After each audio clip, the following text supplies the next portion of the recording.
on April 16th, 2019, two particular things happened. One, we had our Final Fantasy XIV Cross 15 event, and two, Nintendo just laid down Joker in one of their directs that just came out of nowhere. I mean, like, what the hell, Nintendo? But we'll get to that later after I get my Switch back, and we'll talk about that later. But the more important thing here... Okay, not really, it's not that important, the Joker, but the other important thing here is that Final Fantasy XIV had their Final Fantasy XV Cross event, and it was pretty okay. I kinda liked it. The story is pretty good, the mount that you get, the prizes that you get are also pretty good, the music that you get from all this is actually pretty fun to hear, and I want to talk about it today in this video. Now, if you guys don't know, the 14-15 event has been a thing that's been planned, and it's also been crossed over with Final Fantasy XV. The story actually starts out in 15, however, it does come from our side, because the problem started from our side. Here's how everything starts, and for me to explain all this, I would have to go back to Final Fantasy 15. So in 15, Noctis was just driving along the road, like, you know, with his bros and chilling out, until he heard a cry for help. This came from one Yijime, who just was under her partner Chocobo for some reason wants to sit on her. So you had to go ahead, find Wiz, who will have premium Gisol greens. After that, Yijime introduces herself. Now, I do like this point where she starts doing some of those gestures that you would see in Final Fantasy XIV, however, things are not done with this. She needs your help. They're preparing to perform a divine summoning. They're going to summon a god! Right! As opposed to... I believe the name speaks for itself. You see, over in the fort that's been abandoned by the Imperials for a long time, there was something going on, and she needs your help to stop it. What's going on is that a Primal is being summoned. Now, the guys just take it like, okay, but they just don't know what a Primal is. So after no explanation whatsoever, she basically runs off. You basically are forced to help her out. Alright, adventurers, see you soon! Hey, wait up!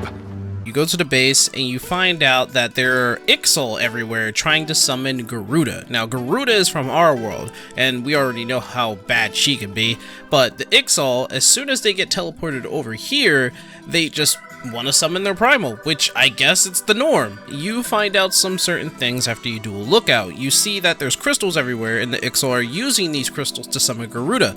Of course, these crystals are probably what was being mined by the Imperials back in the day, and was abandoned here because they probably had no use for it. Anyway, the Ixals are now trying to summon Garuda through these crystals, and Yijime wants your help. You also find a statue in the base. Now, it was already dug up by the Imperials. It could not be activated, however, because magic is not natural in their world. It took Yijime, who was covered in ether, and she just pours ether because, you know, our world is just covered in magic, for it to activate. Now, the statue actually ties in with us over in Final Fantasy XIV, and we'll talk about that a little later. However, we do see another device that was possibly alien or something else ancient that belongs in their world, rather similar actually. She said she woke up next to that thing, along with the Ixal, and we can only guess and say that, you know, connected to the alien. You see, the story is that she was trying to look at scrolls and artifacts that the Ixal were having in their camp, and she was caught. She then ran away into this ruin, or this cave, where she finds a piece of Allegan technology. She activates it and accidentally takes herself, along with the Ixal and her partner, over into Eos, or Noctis' world in Final Fantasy XV. Now she has a problem and she's trying to fix it before they can summon Garuda and cause, you know, irreparable damage to their world by accident because it was her fault.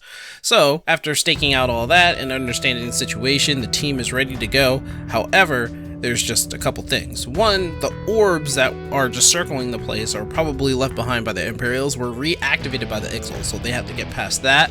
And a giant mech, which I guess an Ixal is driving, but that doesn't count. You see, you don't fight the Ixal at all. You don't touch them. However, you do fight Garuda, who is from our world, and technically you're fighting something from Final Fantasy XIV, but it would have been nice if you could have just fought other things other than just Garuda. You fought orbs, which is a lame replacement for the Ixal. It would have been kind of nice to see who could stand up to Noctis. Of course they can't, but it would have been cool to fight other enemies other than Garuda anyway. After getting past their security, Noctis tries to go in and stop the ritual from happening, but it was done. The Ixal sacrificed themselves to summon Garuda from the sky. Garuda comes down, saying her spiel, thinking that she could take over the world that has, you know, bigger and better monsters and gods. She thinks she's some sort of god in this world. Oh, she's gonna have a rude awakening. I mean, have you seen Titan? Like, holy crap. So Noctis and company are fighting Garuda, and Noctis, in the middle of the battle, actually starts hearing a voice. This came from another messenger of the gods, an unfamiliar one that has forgotten their name. They come down, lending Noctis their power, and blow a giant frickin' tornado right on top of Garuda, which kind of outranks Garuda's magic at all. Just gone. Garuda stood no chance. Like,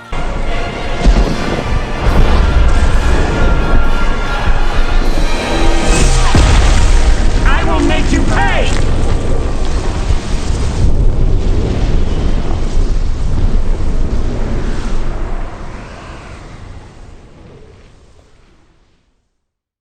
damn, woman, you got beat!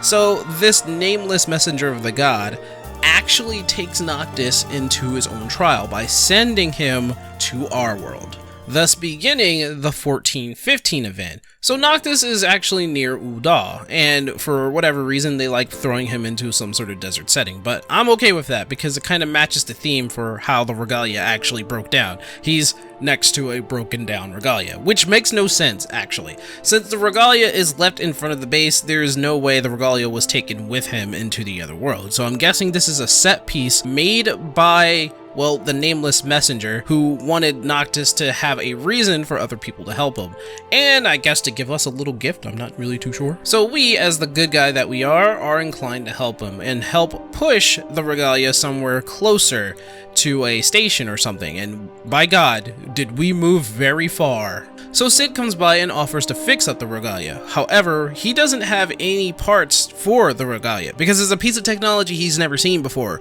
He needs to find something from, well, the world of 15. Incidentally, there have been reports that Magitech soldiers have been wandering in the middle of the desert causing havoc, along with a giant mech. Noctis instantly knew what it was and went off to take care of business. This is something similar that Yijime did in his world, so I guess he's just giving it right back.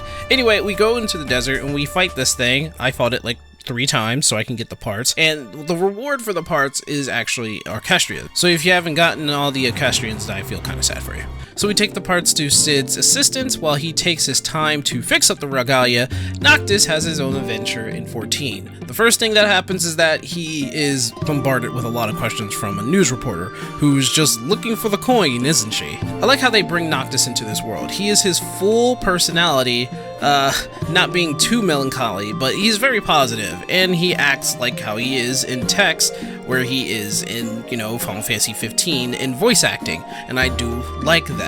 You can tell that they didn't skimp on how he actually acts in terms of mannerism towards other people. He's very casual, he's very lighthearted, he's very helpful, and he's very kind, but he doesn't have that dialect that we have in Eorzea, and I really get sick and tired of that. We have this mannerism and this way of talking in Final Fantasy 14 that kind of gets on my nerves, and I'm glad they brought Noctis back here with his casual speak. I really do like that. This coincides with Yijime back in 15. She's very quirky, she is very spirited, she's an adventurer slash a scholar, and she has that kind of mannerism, but not the way that other people speak. She speaks in a way that Makote speaks if you try to talk to him or an NPC. She's very bright and lighthearted, and I do like that. She's all over the place, curious, and bouncy. I do like that in the character in 15. They kind of struck that head on, so I give props to both 15 and 14 for their character design and how they represent them. So after the harsh interview, we find out that there are some things going on in Gridania. A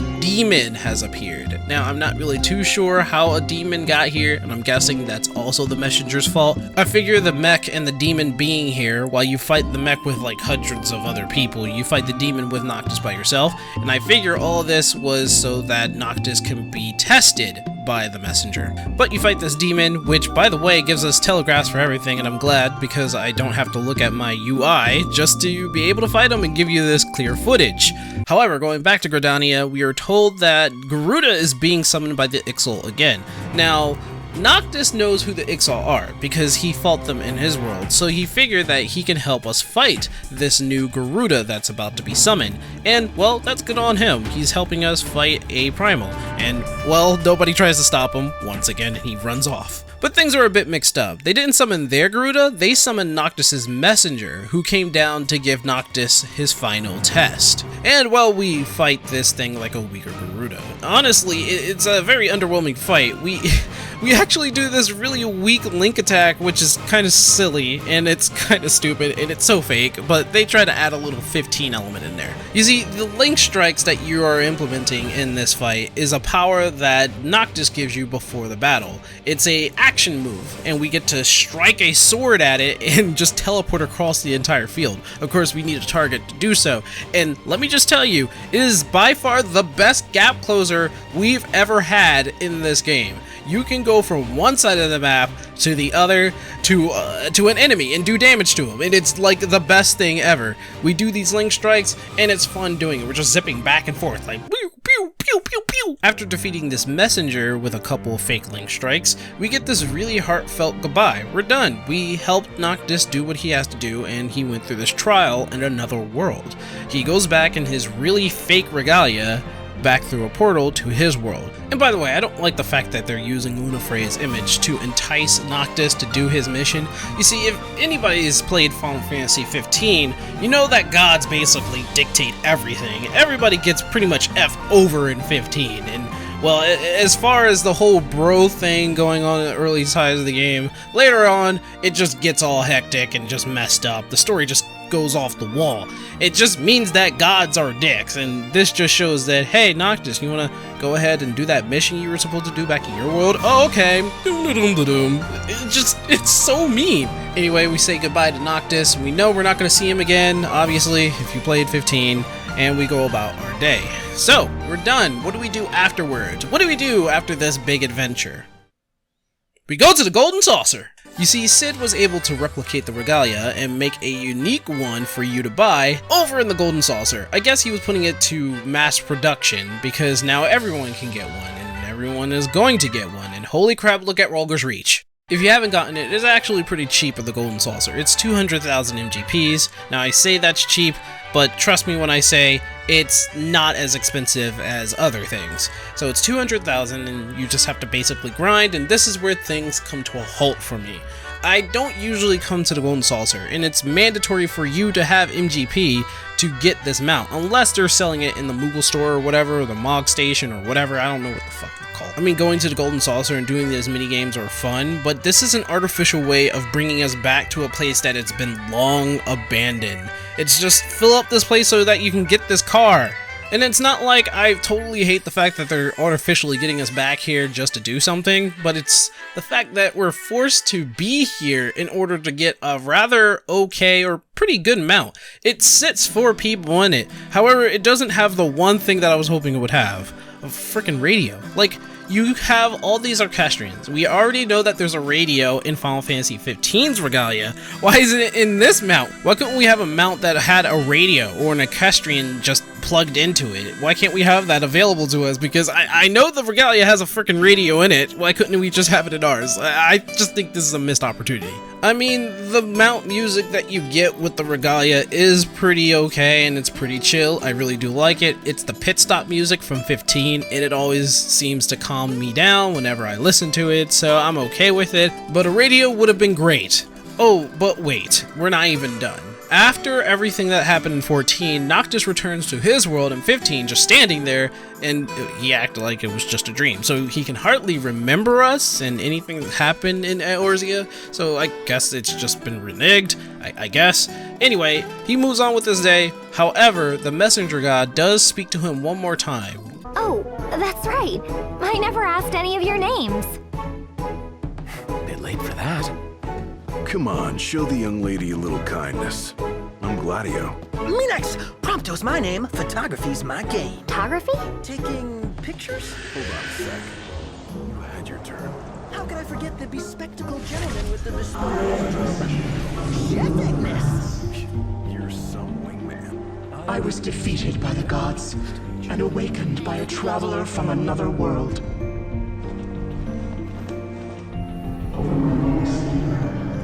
My name has been forgotten.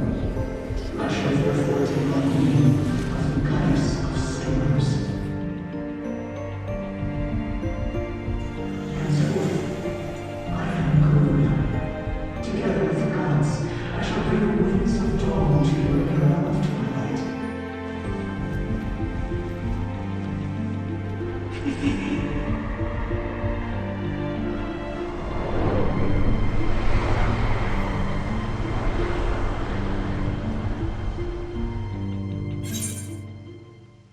And there you have it, the event from 14 to 15 to 15 to 14, back to 15 again. It starts with Yijime doing something really stupid as an adventurer and scholar, coming over here to 15, where Noctis is sent over to our world, where he comes back after doing this messenger's trial. All in all, I really liked the event. It was really fun, and if you coupled it with what happened in 15, the lore and story was pretty good. Some things didn't make sense, like the regalia and the mechs, and how there's a demon there and stuff, but I'm just gonna chalk it up with the messenger did it. I do like the interactions you have with the characters from both games. In 15, Yijime is a fun, quirky, adventurous Miqute. She's great. I love her. Her attitude, her actions, her curiousness, it's all great. And Noctis in 14 is as Noctis should be. However, he's not as melancholy, but he's very positive, and I do like that. He just takes everything in strides and just goes off. It's fun. And what they do in terms of this crossover is that they try to implement a lot of stuff. So in 15, they have a lot of this progress bar that happens, and it's really silly. They have the quest commence thing from 14 and 15, and a lot of implementations. And like I said, Yijime does a lot of the emotes from 14 while they're talking, and I find that really funny. And in 14, you have Noctis, walking in his pose, you have the regalia, and you have the link strike. It doesn't show the whole end thing when you beat the Magitech soldiers and the giant robot, but I do appreciate Noctis just being there. Hardly. Where are you? I can't see you. What the? Oh, there you are. I can see you there. Okay. What are you doing? And by the end of all this, I had a parking lot in Roger's Reach. Now, I also had the mount by this time, but I wasn't going to participate in that. It was just way too stupid. I mean, look at this. Oh god. I'm blocking this guy's view. Everybody's just chilling. What? What is this, man? There's only so much you can meme. You can't just meme this hard, man. So, did you guys participate in the event? If you haven't, I'm clearly sorry that you didn't do it, but did you also do the event in 15? What do you think of both games? What do you think of both their events, and what do you think of the crossover? Let me know in the comments below. And I'm sorry I can't really show like an end screen for this. Everything in my computer got wiped out and I can't recover nothing, but I'm just gonna talk like this. Hopefully you guys find my voice entertaining in some sort of way. I know it's rather droll and boring.